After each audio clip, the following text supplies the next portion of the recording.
हुण इन्हां अक्ल दे आनिਆਂ ਨੂੰ ਇਹ नहीं पता दिस अमाउंट टू आर्बिट्रेशन। साढ़े व्यापारियों च कहा जाता है कि जे चमचिਆਂ ਨਾਲ खाओगे तो नुकसान ही होगा, बेलचिਆਂ ਨਾਲ खाओगे तो नुकसान होएगा।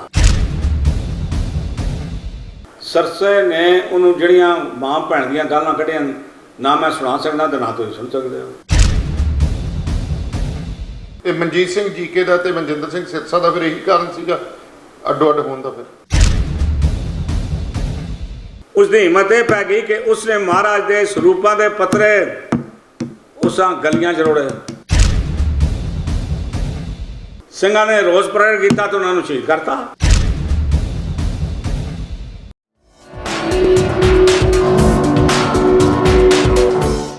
ਦਿੱਲੀ ਸਿੱਖ ਗੁਰਦੁਆਰਾ ਕਮੇਟੀ ਦੀਆਂ ਚੋਣਾਂ ਦਾ ਆਗਾਜ਼ ਹੋ ਚੁੱਕਿਆ ਤੇ ਵੋਟਾਂ ਪੈਣ ਦੇ ਵਿੱਚ ਕੁਝ ਦਿਨ ਬਾਕੀ ਨੇ। ਸੋ ਗੱਲਬਾਤ ਕਰਦੇ ਹਾਂ ਪਰਮਜੀਤ ਸਿੰਘ ਸਰਨਾ ਹੋਰਾਂ ਨਾਲ, ਜੋ ਦਿੱਲੀ ਸਿੱਖ ਗੁਰਦੁਆਰਾ ਪ੍ਰਬੰਧਕ ਕਮੇਟੀ ਦੇ ਪ੍ਰਧਾਨ ਵੀ ਰਹਿ ਚੁੱਕੇ ਨੇ ਤੇ ਸ਼੍ਰੋਮਣੀ ਅਕਾਲੀ ਦਲ ਦਿੱਲੀ ਦੇ ਪ੍ਰਧਾਨ ਨੇ। ਸਰਨਾ ਸਾਹਿਬ ਸਤਿ ਸ਼੍ਰੀ ਅਕਾਲ। ਵਾਹਿਗੁਰੂ ਜੀ ਕੀ। ਸਰਨਾ ਸਾਹਿਬ, ਸਭ ਤੋਂ ਪਹਿਲਾਂ ਤਾਂ ਮੈਂ ਗੱਲ ਕਰਨੀ ਚਾਹਾਂਗਾ ਕਿ ਮੌਜੂਦਾ ਸਮੇਂ ਦੇ ਵਿੱਚ ਦਿੱਲੀ ਸਿੱਖ ਗੁਰਦੁਆਰਾ ਪ੍ਰਬੰਧਕ ਕਮੇਟੀ ਜਿਹੜੇ ਖਾਸ ਕਰਕੇ ਹਮੇਸ਼ਾ ਹੀ ਗਰੀਬ ਸਿੱਖਾਂ ਦੀ ਇੱਕ ਆਸ ਹੁੰਦੀ ਹੈ, ਪੜ੍ਹਾਈ ਪੱਖੋਂ ਲੋੜਵੰਦਾਂ ਦੀ ਹੁੰਦੀ ਹੈ ਕਿ ਬੱਚੇ ਹਾਇਰ ਐਜੂਕੇਸ਼ਨ ਦੇ ਵਿੱਚ ਉਹਨਾਂ ਦੀ ਸਹਾਇਤਾ ਕੀਤੀ ਜਾਵੇ, ਉਹਨਾਂ ਗਰੀਬ ਸਿੱਖਾਂ ਦਾ ਧਿਆਨ ਰੱਖਿਆ ਜਾਵੇ ਜਿਹੜੇ ਅਸਮਰਥ ਨੇ ਕਿਸੇ ਤਰ੍ਹਾਂ ਦੇ ਵੀ ਕਰ ਤੋਂ। ਕੀ ਸਮਝਦੇ ਹੋ ਕਿ ਦਿੱਲੀ ਸਿੱਖ ਗੁਰਦੁਆਰਾ ਪ੍ਰਬੰਧਕ ਕਮੇਟੀ ਇਹਨਾਂ ਕੰਮਾਂ ਦੇ ਵਿੱਚ ਖਰੀ ਉਤਰ ਰਹੀ ਹੈ ਕਿ ਨਹੀਂ? देखो जी, गल हैगी कि इत्थे गरीब सिखां नूं की पढ़ाना सी। इन्हां ने तो जिहड़े अमीर सिख सन, जिहड़े गुरु हरकृष्ण पब्लिक स्कूलों पढ़ते सन, उन्हां दी पढ़ाई छुड़ा दी। जिस स्कूल दे विच टीचर हर महीने हर 2 महीने बाद हड़ताल करन भी सानूं तनख्वाह नहीं मिली, वो स्कूल की पढ़ाएगा तो टीचर की पढ़ाउणगे। 7000 बच्चा साडा गुरु हरकृष्ण पब्लिक स्कूल चों निकल चुका है जी। वो कित्थे गया? उन्होंने जिहड़े साडे स्कूलों दे विच धार्मिक विद्या दित्ती जाती सी, गुरु इतिहास नाल जोड़िया जाता सी, सिख कौम के इतिहास नाल जोड़िया जाता सी, वो खत्म हो गया। अज जिथे 90% तो बाद सिख बच्चे पढ़ते सन, अज 40% भी नहीं रह गए, कई स्कूलों तो 20% रह गए जी। इतना सत्यानाश मारिया इन्होंने कि टीचरां नूं तनख्वाहां देण करके साडे स्कूलों की बदनामी हो गई, साडे बच्चे बाहर चले गए। गरीब सिख जिथे पढ़ते सन, जिहड़े एडिड स्कूल सन, उन्हां दी हालत जाके देखो। तो दिल्ली दे विच कि पंजाब के जिहड़े स्कूल होणगे ना सरकारी, उन्हां तो 100 दर्जे निखित हालत हैगी उन्हां दी। कौन बच्चे पढ़ाएगा? साडे वक्त फतेहनगर स्कूल दे विच लोकी एडमिशन लैण वास्ते जिहड़े एडिड स्कूल से तरसदे सन, अज कहते उत्थे बच्चे ही कोई नहीं। जिहड़े शख्स अगर टीचर दियां अपॉइंटमेंट निकलियां तो 25 लाख रुपया फी टीचर लिया इन्होंने 22 टीचरां कोलों जी। 25 लाख जो 25 लाख लिया एक टीचर का अपॉइंटमेंट का रिश्वत। अच्छा। तो जे कोई इन्हों का चला गया, आपको क्या 20 लाख दे दे। उन्हें कहा भी मैं तेरी बड़े मदद की है तो 20 लाख तू क्यों? मैं कहना तेरे कहना पैसे की कमी है, ये तो इन्हों का सवाल सी। वो जो 5.5 करोड़ इकट्ठा है, उस जो 2.5 करोड़ हरमीत सिंह तो सरसे ने लिया चेयरमैन को, वो बाकी वो खा गया। कितों स्कूल प्रफुल्लित होणगे जिहड़ा तुसीं हर चीज़ नाल कंप्रोमाइज़ कर सकते हो, पर टीचर्स नाल कंप्रोमाइज़ किया नहीं तो स्कूल का सत्यानाश होया। असल च इत्थे आया क्यों? की कारण हुई कि वो तनख्वाह नहीं दे सके, बच्चे घट सन, या इन्हां स्कूलों का जिहड़े फंड सी किते डिवर्ट कर दिते गए? बस देखो गल हैगी जी कि मैं अपने टनोर दे विच हर पहली तरीक नूं टीचर के अकाउंट में तनख्वाह चली जाती सी जी। उस तो इलावा 3 महीने की तनख्वाह करंट अकाउंट च होंदी सी, कैश अलग पिया हुंदा सी। इन्हां दे आउण तो बाद साडा एक एग्रीमेंट होया सी गौरमेंट नाल जी भी असीं 1 फरवरी 2013 तो 6 पे कमीशन टोटली लागू कर देंगे जी। वो जब पावर च आए, सेवा च आए, तो 3 महीने बाद टीचर जिन्होंने को गई ਇਹਨਾਂ ਨੇ ਕਹਿਤਾ ਜੀ ਕਿ ਕੋਈ ਨਹੀਂ ਅਸੀਂ ਦੇਖਦੇ ਹਾਂ। ਇਹਨਾਂ ਨੇ ਸਾਰੇ ਟੀਚਰ ਦਾ ਇੱਕ 5 ਸਟਾਰ ਹੋਟਲ ਵਿੱਚ ਇਕੱਠ ਕੀਤਾ। ਉਹਦੇ 'ਚ ਹਿੱਤ ਬਣਿਆ, ਪ੍ਰਧਾਨ ਉਹਦਾ ਚੇਅਰਮੈਨ ਬਣਿਆ। ਉਸਨੇ ਕਿਹਾ ਜੀ ਵੀ ਅਸੀਂ ਇਸ ਪਹਿਲੀ ਤੋਂ 6 ਪੇ ਕਮਿਸ਼ਨ ਸਾਰੀਆਂ ਟੀਚਰ ਨੂੰ ਦੇਵਾਂਗੇ। ਇਹ ਤਾਂ ਆਪਣੇ ਮੂੰਹੋਂ ਕਹਿੰਦਾ 5 ਮਿੰਟ ਲੋਕਾਂ ਨੇ ਟੀਚਰ ਨੇ ਤਾਰੀਆਂ ਮਾਰੀਆਂ। ਫਿਰ ਉਸਨੇ ਕਿਹਾ ਜੀ ਵੀ ਸਰਨੇ ਦੇ ਟਾਈਮ ਦਾ ਕੋਈ ਅਸੀਂ ਤਨਖਾਹ ਨਹੀਂ ਦੇਵਾਂਗੇ, ਤਾਂ ਵੀ ਟੀਚਰ ਨੇ ਤਾੜੀਆਂ ਮਾਰੀਆਂ। ਕਹਿੰਦਾ ਦੂਏ ਦਿਨ ਜਦ ਅਸੀਂ ਮੀਟਿੰਗ ਹੋਈ ਸਾਡੀ ਗੁਰਦੁਆਰਾ ਕਮੇਟੀ 'ਚ, ਅਸੀਂ ਮੀਟਿੰਗ ਕਰਦੇ ਪਏ ਸੀ, ਉੱਤੋਂ ਸਰਸਾ ਆ ਗਿਆ। ਉਹਨੇ ਲਫ਼ਜ਼ ਤੇ ਬਹੁਤ ਭੈੜੇ ਵਰਤੇ ਜਿਹੜੇ ਮੈਂ ਇੱਥੇ ਵਰਤ ਨਹੀਂ ਸਕਦਾ ਸੀ, ਪਰ ਉਹਨੇ ਇਹ ਮਤਲਬ ਵੀ ਉਹਨਾਂ ਦਾ ਕੀ ਕਰ ਰਿਹਾ ਤੇ ਅਸੀਂ ਨਹੀਂ ਦਿੰਦੇ, ਜੋ ਸਾਡਾ ਕਰਨਾ ਨੇ ਕਰ ਲਓ। ਟੀਚਰ ਚਲੀਆਂ ਗਿਆ ਹਾਈ ਕੋਰਟ 'ਚ। ਹਾਈ ਕੋਰਟ ਜਾਣ ਤੋਂ ਬਾਅਦ ਇਹਨਾਂ ਨੇ ਕੋਰਟ ਅਟੈਂਡ ਕਰਨੀ ਸ਼ੁਰੂ ਬੰਦ ਕਰ ਦਿੱਤੀ ਜੀ। ਹਾਈ ਕੋਰਟ ਦੇ ਜੱਜ ਨੂੰ ਲੱਗਿਆ ਗੁੱਸਾ ਵੀ ਇਹ ਕੀ ਹੈਗੇ, ਲਿਆ ਉਹਨਾਂ ਨੂੰ, ਮੈਂ ਉਹਨਾਂ ਨੂੰ ਅਰੈਸਟ ਕਰਦੀ ਹਾਂ। ਇਹਨਾਂ ਨੇ ਆਪਣੀ ਅਰੈਸਟ ਤੋਂ ਬਚਣ ਦੇ ਲਈ ਹਾਈ ਕੋਰਟ ਦੇ ਜੱਜ ਸਾਹਿਬਾਨ ਨੂੰ ਕਿਹਾ ਮਾਈ ਬਾਪ ਜੋ ਕਰਨਾ ਨੇ ਕਰ ਲਓ, ਅਸੀਂ ਹਰ ਤੁਹਾਡਾ ਹੁਕਮ ਮੰਨਣ ਵਾਸਤੇ ਤਿਆਰ ਹਾਂ, ਜੋ ਤੁਸੀਂ ਫੈਸਲਾ ਕਰੋਗੇ ਅਸੀਂ ਮੰਨਾਂਗੇ। ਹੁਣ ਇਹਨਾਂ ਅਕਲ ਦੇ ਆਨਿਆਂ ਨੂੰ ਇਹ ਨਹੀਂ ਪਤਾ ਦਿਸ ਅਮਾਊਂਟ ਟੂ ਆਰਬਿਟ੍ਰੇਸ਼ਨ ਜੀ।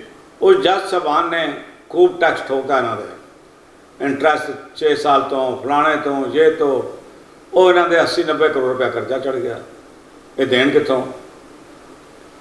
ਹੁਣ ਇਹ ਗੱਲ ਹੈਗੀ, ਇਹ 80 ਕਰੋੜ ਰੁਪਇਆ ਤਾਂ ਲੱਗਾ ਇਹਨਾਂ ਦਾ, 75 ਜਾਂ 80 ਹੈ। ਇਹਨਾਂ ਨੇ ਆਰਬਿਟ੍ਰੇਸ਼ਨ ਮੰਨੀ। ਅਗਰ ਉਸਨੇ ਕੀਤੀ ਸੀ, ਜੇ ਆਰਬਿਟ੍ਰੇਸ਼ਨ ਨਾ ਮੰਨਦੇ, ਇਹ ਡਬਲ ਬੈਂਚ ਕੋਲ ਜਾ ਸਕਦੇ ਸਨ ਜੀ, ਸੁਪਰੀਮ ਕੋਰਟ ਕੋਲ ਜਾ ਸਕਦੇ ਸਨ, ਜਾਂ ਇਹਨਾਂ ਦੇ ਵਕੀਲ ਨਲਾਇਕ ਸਨ, ਜਾਂ ਆਪ ਗਧੇ ਸਨ। ਦੋਵਾਂ ਚੋਂ ਤਿਹਾਈ ਆਈ ਹੈ। ਪਰ ਨੁਕਸਾਨ ਕਰਾਤਾ ਸਾਡੇ ਸਕੂਲਾਂ ਦਾ, ਨੁਕਸਾਨ ਕਰਾਤਾ ਦਿੱਲੀ ਗੁਰਦੁਆਰਾ ਪ੍ਰਬੰਧਕ ਕਮੇਟੀ ਦਾ, ਨੁਕਸਾਨ ਕਰਾਤਾ ਜਿਹੜਾ ਅਸੀਂ 53 ਕਰੋੜ ਰੁਪਇਆ ਛੱਡ ਕੇ ਗਏ ਸਾਂ ਉਹਦਾ। ਉਹ ਵੀ ਨਾ ਹੁੰਦਾ, 53 ਕਰੋੜ ਤੇ ਅਸੀਂ ਛੱਡ ਕੇ ਗਏ ਸਾਂ, ਤੁਸੀਂ ਉਹ ਦਿਓ।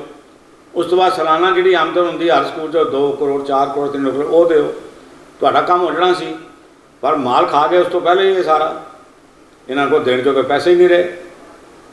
ਨਹੀਂ, ਇਹ ਗੋਲਕ ਜਿਹੜੀ ਗੁਰੂ ਦੀ ਗੋਲਕ ਦੀ ਗੱਲ ਕੀਤੀ ਹੈ, ਮਾਲ ਖਾ ਕੇ ਗਿਆ, ਪੈਸਾ ਕਿੱਧਰ ਗਿਆ? ਹਾਂਜੀ, ਇਹ ਪੈਸਾ ਤਾਂ ਗਿਆ ਹੀ ਹੋਣਾ, ਕਿਵੇਂ ਖਾ ਗਏ? ਦੇਖੋ ਜੀ, ਗੱਲ ਹੈ ਕਿ ਪੈਸਾ ਇਸ ਤਰ੍ਹਾਂ ਗਿਆ ਕਿ ਮੈਨੂੰ ਬਾਹਰ ਬੈਠਿਆ ਸਮਝ ਨਹੀਂ ਸੀ ਆਉਂਦੀ ਵੀ ਇਹ ਪੈਸਾ ਕਿਸ ਤਰ੍ਹਾਂ ਖਾ ਰਹੇ ਔਰ ਕੰਮ ਤੇ ਕੋਈ ਕਢਾ ਨਹੀਂ ਰਹੇ ਜੀ। ਪਰਚੇਜ਼ ਕਿਤਨੀ ਕੁ ਹੋਏਗੀ, ਕਿਤਨੇ ਪੈਸੇ ਖਾਣਗੇ।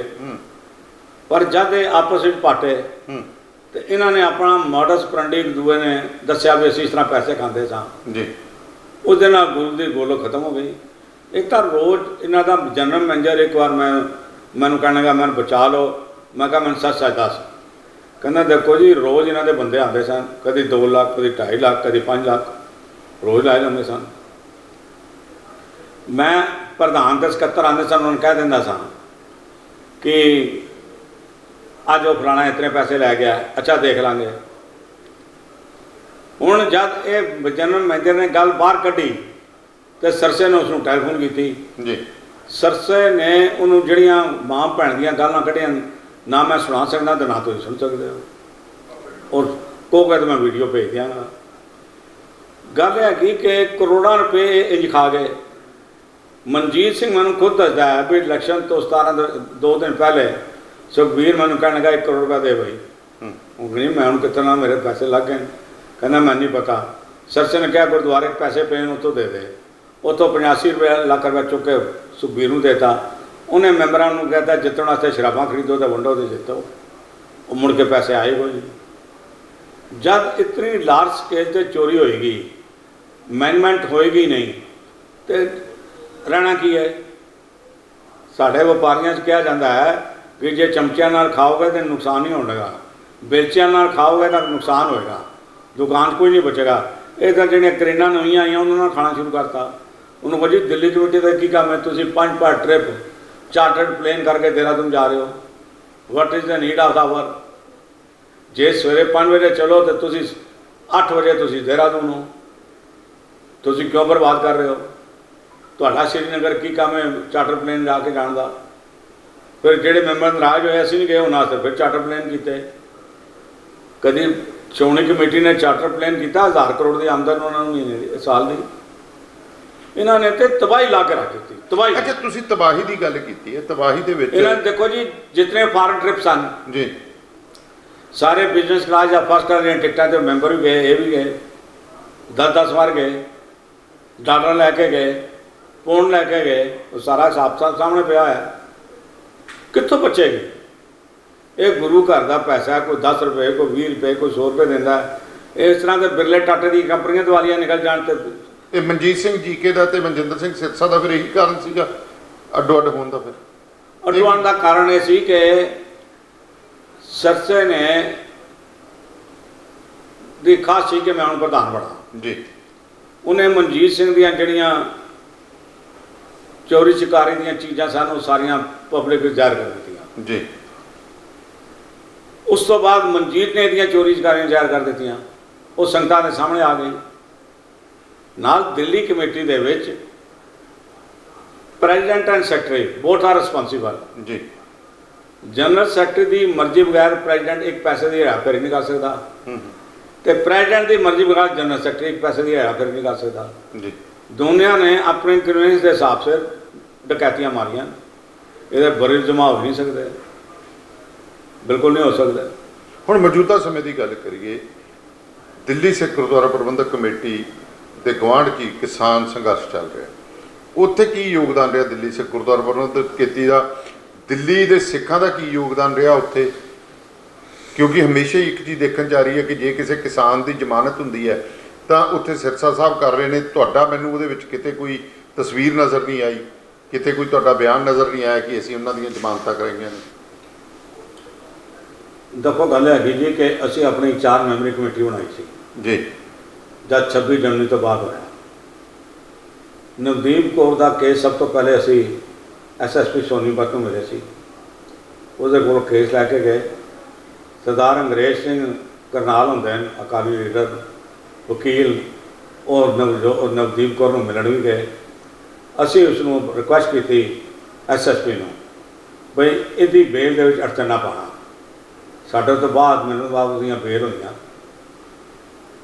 ਜਿਹੜੀ ਇਹ ਕਹਿੰਦਾ ਜੀ ਅਸੀਂ ਲੰਗਰ ਲਾਏ ਨੇ, ਮੈਨੂੰ ਇਹ ਦੱਸੋ ਸਿੱਖ ਕੌਮ ਦੇ ਵਿੱਚ ਇਤਿਹਾਸ ਦੇ ਵਿੱਚ ਕੋਈ ਲੰਗਰ ਲਾਉਣ ਦੀ ਆਪਣੀ ਬੁਨਿਆਦੀ ਕਰਾਉਂਦਾ, ਕੋਈ ਐਡਵਰਟਾਈਜ਼ਮੈਂਟ ਕਰਾਉਂਦਾ?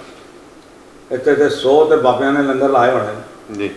ਸਾਡੇ ਗੁਆਂਢ ਅਖੰਡ ਕੀਰਤਨੀ ਜੱਥੇ ਦਾ ਲੰਗਰ ਲਾਇਆ ਸੀ, ਸਾਡੇ ਗੁਆਂਢ ਸਿੱਖ ਏਡ ਵਾਲਿਆਂ ਨੇ, ਖਾਲਸਾ ਏਡ ਵਾਲਿਆਂ ਨੇ ਲੰਗਰ ਲਾਇਆ ਹੋਇਆ ਸੀ। ਫਿਰ ਇੱਕ ਹੋਰ ਅੱਗੇ ਮੈਂ ਉਸ ਦਾ ਨਾਂ ਨਹੀਂ ਆ ਰਿਹਾ, ਉਹਨਾਂ ਲੰਗਰ ਲਾਇਆ ਸੀ। ਐਜ਼ ਏ ਇੰਡੀਵਿਜੂਅਲ ਅਸੀਂ ਵੀ ਆਪਣਾ ਲੰਗਰ ਆਪਣਾ ਫਰਜ਼ ਸਮਝ ਕੇ ਲਾਇਆ ਸੀ। 3 ਮਹੀਨੇ ਅਸੀਂ ਚਲਾਇਆ। ਸਾਡੀਆਂ ਇਲੈਕਸ਼ਨਾਂ ਆ ਗਈਆਂ, ਸਾਡੇ ਕੋਲ ਵਰਕਰ ਖਤਮ ਹੋ ਗਏ, ਅਸੀਂ ਬੰਦ ਕਰਤਾ। ਬੰਦ ਨਹੀਂ ਕੀਤਾ। ਬਾਬਾ ਜਗਤਾਰ ਸਿੰਘ ਨੇ ਕਿਹਾ ਵੀ ਸਾਡੀ ਜਗ੍ਹਾ ਹੁਣ ਤੁਸੀਂ ਲਾਓ ਜੀ। ਉਹ ਹਾਲਤਾਂ ਚੱਲਦੇ ਪਏ। ਇਹਦੇ ਦਿੱਲੀ ਕਮੇਟੀ ਦੀ ਕਿਹੜੀ ਪ੍ਰਾਪਤੀ ਹੋ ਗਈ ਜੀ? ਦਿੱਲੀ ਕਮੇਟੀ ਕਿਸਾਨਾਂ ਦੀ ਮਦਦ ਕਰਦੀ। ਇਹਨਾਂ ਦੀਆਂ ਘੱਟੋ ਘੱਟ 30 ਬੱਸਾਂ ਹੈਗੀਆਂ ਸਕੂਲਾਂ ਕਾਲਜਾਂ ਦੀਆਂ, ਇਹ ਖੜੀਆਂ ਕਰ ਦਿੰਦੇ ਰਾਤ ਨੂੰ। ਉਹ ਜੀ ਜਿਨ੍ਹਾਂ ਕੋਲ ਸੌਣ ਦੀ ਦਿੱਕਤ ਹੈ ਬੈਠੋ ਇੱਥੇ, ਅਸੀਂ ਬੰਗਲਾ ਸਾਹਿਬ, ਰਕਾਬਗੰਜ ਸਾਹਿਬ, ਸੀਸਗੰਜ ਸਾਹਿਬ ਉਹਨਾਂ ਨੂੰ ਸਵਾਵਾਂਗੇ। ਰਾਤ ਸੌਂ, ਸਵੇਰੇ ਬ੍ਰੈਕਫਾਸਟ ਲੈ ਕੇ ਚਾਹ ਪਾਣੀ ਛੱਕ ਕੇ ਵਾਪਸ ਤੁਹਾਨੂੰ ਛੱਡਾਂਗੇ। ਫਿਰ ਤੇ ਆਉਂਦਾ ਸਵਾਦ। ਹੁਣ ਜਿਹੜੀ ਗੱਲ ਹੈਗੀ ਕਿ ਇਸਨੇ ਜਿਹੜਾ ਹੈ ਸਨ ਉਹਨਾਂ ਨੂੰ ਛੁਡਵਾਇਆ।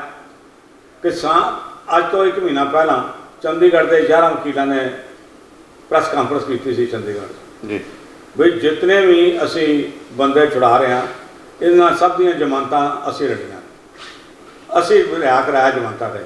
ਕਿਸੇ ਸੰਸਥਾ ਦਾ, ਕਿਸੇ ਕਮੇਟੀ ਦਾ ਇੱਕ ਪੈਸੇ ਦੀ ਉਹਦੇ ਲੈਣ ਦੇਣ ਨਹੀਂ ਹੈ। ਜਿਹੜੇ ਕਿਸਾਨ ਯੂਨੀਅਨ ਸਾਨੂੰ ਸਪੋਰਟ ਕਰ ਰਹੇ ਉਹ ਸਪੋਰਟ ਕਰ ਰਹੀਆਂ। ਅਸੀਂ ਹੋਰ ਕਿਸੇ ਕੋਲ ਇੱਕ ਢੇਲਾ ਨਹੀਂ ਲਿਆ। ਉਸ ਤੋਂ ਬਾਅਦ ਕੀ ਰਹਿ ਗਈ? ਉਸ ਤੋਂ ਬਾਅਦ ਫਿਰ ਬਾਅਦ ਨਹੀਂ ਆਇਆ ਕਿ ਘੱਟੋ ਘੱਟ 6 ਕਿਸਾਨ ਯੂਨੀਅਨ ਦੇ ਜਿਹੜੇ ਸਨ, ਜਿਵੇਂ ਰਾਜੇਵਾਲ ਹੈ, ਦਰਸ਼ਨਪਾਲ ਹੈ, ਇੱਕ 2-3 ਹੋਰ ਹੈਗੇ, ਉਹਨਾਂ ਨੇ ਕਿਹਾ ਜੀ ਇਹ ਸਾਰਾ ਜਿਹੜੀਆਂ ਜ਼ਮਾਨਤਾਂ ਹੋਈਆਂ ਇਹ ਕਿਸਾਨ ਯੂਨੀਅਨ ਦੇ ਕੰਮ ਹੈ ਕਿ ਉਹਨਾਂ ਨੂੰ ਚਲਾ ਰਹੇ। ਇਹਦੇ ਸਰਸੇ ਦਾ ਨਾਂ ਲੈ ਕੇ ਕੋਈ ਲੈਣਾ ਦੇਣਾ ਨਹੀਂ ਹੈ। ਰਾਜੇਵਾਲ ਨੇ ਤਾਂ ਕਹਤਾ ਵੀ ਜਿਹੜੇ ਰਾਤ ਨੂੰ 11-12 ਜਿਹੜਾ ਸਿੰਘਾਂ ਨੂੰ ਛੜਿਆ ਜਾਂਦਾ ਸੀ ਉਹਨਾਂ ਕੋਲ ਜਗ੍ਹਾ ਨਹੀਂ ਸੀ ਕੋਈ ਲਾਉਣ ਦੀ, ਉਹ ਗੁਰਦੁਆਰੇ ਚਲੇ ਜਾਂਦੇ ਸਨ। ਇਹ ਗੁਰਦੁਆਰੇ ਸਵੇਰੇ ਉਹਨਾਂ ਨੂੰ ਖੜਾ ਕੇ ਸਿਰੋਪਾ ਪਾ ਕੇ ਆਪਣੀ ਹੁਮੇ ਕਰਾਉਂਦੇ ਸੀ, ਮੈਂ ਛੁਡਾ ਕੇ ਲਿਆਇਆ। ਇਸ ਤੋਂ ਬਾਅਦ ਝੂਠਰ ਕੁਫਰ ਕੀ ਸੋਚ ਸਕਦਾ ਹੈ? ਉਹਨਾਂ ਕੋਲ ਤੂੰ ਉਹਨਾਂ ਵਕੀਲਾਂ ਦੇ ਨਾਂ ਦੱਸ ਜਿਹੜੇ ਦਿੱਲੀ ਕਮੇਟੀ ਦੇ ਤੌਰ 'ਤੇ ਪੇਸ਼ ਹੋਏ ਨੇ ਕਿ ਉਹਨਾਂ ਨੇ ਜ਼ਮਾਨਤਾਂ ਕਰਾਈਆਂ, ਦੱਸ ਨਾ ਕਿਹੜੇ ਨਹੀਂ। ਗੁਰੂ ਮਹਾਰਾਜ ਦੀ ਬੇਅਦਬੀ ਦਾ ਮਸਲਾ ਦਿੱਲੀ ਦੇ ਸਿੱਖਾਂ 'ਚ ਕਿੰਨਾ ਕੁ ਇੰਪੋਰਟੈਂਸ ਰੱਖਦਾ? देखो जी, दिल्ली के सिक्कों वास्ते बेदबियां ਜਿਹੜੀਆਂ ਹੈਗੀਆਂ ना वो 3 ਹੈਗੀਆਂ। पहली बेदबी हुई है 2007 ਦੇ ਵਿੱਚ ਜੀ जब ਸੌਦਾ ਸਾਹਿਬ ਨੂੰ ਦਸਮ ਪਾਤਸ਼ਾਹ ਦੀ पोशाक पवा के ਜਿਹੜੇ कि साढ़े सोर्स मुताबिक इन्हें ही सवा के भेजी है और उसने दसम पातशाह का बाणा पा के जिमें दसम पातशाह ने अमृत की दात दी सी, इन्हें अपने ਚੇਲਿਆਂ ਨੂੰ घड़ोल की दी जी लो अमृत पीओ जी। उसके उत्ते केस दर्ज हो गया। इन्हों के राज दे विच 7 का एक केस दर्ज होया। ये 12 विच फिर चोणां होईयां, फिर इसकी सपोर्ट लई। 14 विच कोर्ट ने कहता भी 7 साल तुसी प्रूफ नहीं कर सके, तुसी चलान नहीं पेश कर सके, असी इस केस को रद्द करते हैं। इन्होंने दीदा दनिश्ता गुरु दसम पातशाह की बेदबी करवा के वो केस रद्द करवाया अपने राज में। उस तो बाद आ गया जी 15 दिन बरगाड़ी। बरगाड़ी दे विच गुरु ग्रंथ साहब जी की इन्होंने बेदबी की, मेरे तो वध तुहानूं पता है। और उस बेदबी दे विच उन्होंने इश्तिहार कढ़ते कि गुरु जी अपना लभना ने तो लभ लो, तुहाडा गुरु साडे कोल है। हुण जे साडे हत्थ होवे, मैं SP भी हुंदा जिले का, मैं अद्धे पंजाब दे विच सारे मालवे च लाना सी करफ्यू जी। कहना जी भी जब तक सिखां दा गुरु लभ नहीं जाता तक सब घरां च रहने गए। एक एक घर की लैंदा तलाशी, गुरु किवें ना लभदा जी। इन्होंने फोटो सब के एडवरटाइज करातियां, तां भी नहीं कोई बंदा फड़िया गया। ये कहते जी असीं किवें लभदे, मैं दसदा लभदा कि मैं तो एक दुकानदार आदमी हाँ, बनिया वा। मेरे सोच आ सी, तुहाडे सोच नहीं है। जे तुहाडी सोच नहीं है तो तुसीं रूल क्यों कर रहे हो, राज क्यों किया? उसकी हिम्मत यह पै गई कि उसने महाराज के स्वरूपों के पत्रे उस गलियां च रोड़े, बेदबी की, सिंघां ने रोस प्रगट किया तो उन्होंने शहीद करता। और उसका ना कि कोई कार्रवाई नहीं की इन्होंने।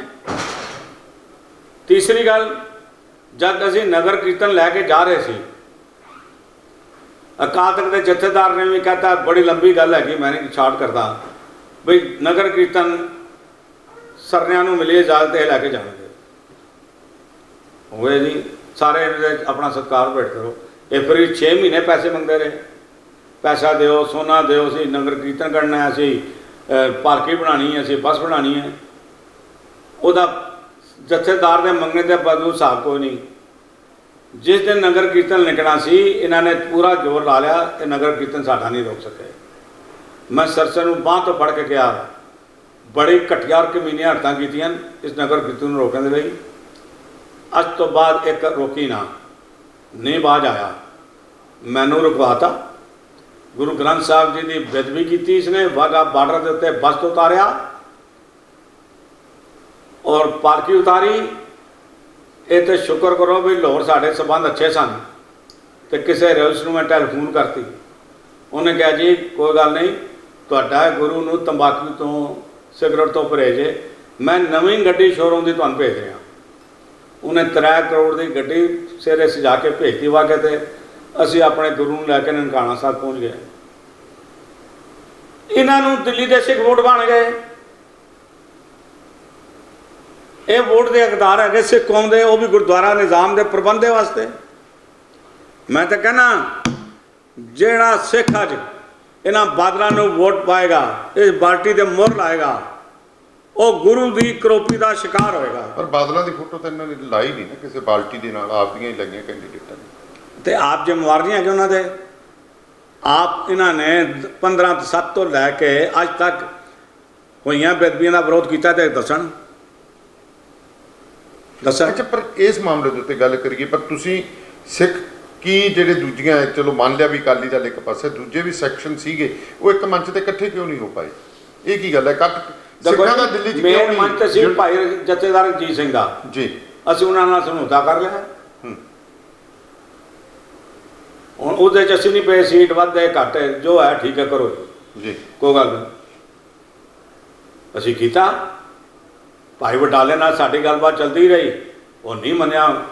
मैं हाले तो कोई ऐसी गल नहीं करना चाहता, हाले 7 दिन पेन में भी better sense prevail upon him, अपने बंदे उठा देवे बादलों को, तो जो उस तो बाद नहीं बिठाता तो फिर तो लोग गल्लां करनगे ही करनगे।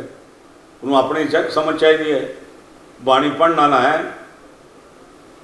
तो बाणी पढ़ने वाले तो दूरअंदेशी होनी चाहिए है भी मैं मेरे होने नाल की कौन जितेगा, बादल जितेगा। तू तो जड़ियाँ सिख पंथक कट्टड़ वोटां वो कटेगा ना, क्यों कट रहे हैं, किस वास्ते कट रहे हैं, कि कहण ते कटा रहे हैं, दसो सानू। बाकी तो जथेबंदियां जड़ियां हैं, जे उन्होंने जथेबंदियां नूं गुरु ग्रंथ का सत्कार है, जो गुरु पंथ नाल बादलों ने किया है, जो गुरु घर लिटन, जो स्कूलों की बेअदबी हुई है, जो कॉलेजों का सत्यानाश किया इन्होंने, जो स्कूलों की पढ़ाई खत्म की है, एक अमृत संचार में होया पिछले 8 सालों के विच, ये हकदार हैं वोटां दे। तुसीं जे जित जांदे हो की करोगे? कमाल करते पे जी, ए पढ़ लो, ए सारा पढ़ लो, ऐसा ए चीज़ां करांगे। तुसीं आप ही दस दिओ स्कूलों का लैवल पहले नालों उपर लैके जावांगे जी। 3 स्कूलों को कैंब्रिज और IB की पढ़ाई के नाल जोड़ांगे। खेडों वास्ते सब तो उत्ते प्रबंध करांगे। ये नाकण नहीं बसंत विहार स्कूल दी ग्राउंडों को किराए ते देता तो किराया अपनी जेब पा लिया, not like that. Technical college के वो कॉलेज खोलेंगे जिसके नाल सिख नौजवान विद्या लैके बाहर जा सकन या इत्थे काम कर सकन। गुरुद्वारा निज़ाम की पूरी लियाई जाएगी। हर मुलाजम को 3 तरीक तक तनख्वाह मिलेगी, हर टीचर को 1 तरीक तक तनख्वाह मिलेगी। पढ़ाई का स्टैंडर्ड उच्चा लैके जावांगे। जड़ियाँ टीचर्स कमज़ोर होणगियां उन्हां वास्ते स्पैशल ट्रेनिंग लावांगे करांगे। ये सारे काम कर रहे हैं असीं जी। सो ये सन परमजीत सिंह सरना होरी, इन्होंने अपनी गलबात रखी। फैसला हुण संगत के हत्थ है। फिलहाल सानूं दिओ इजाजत, मिलांगे होर शख्सियत दे नाल।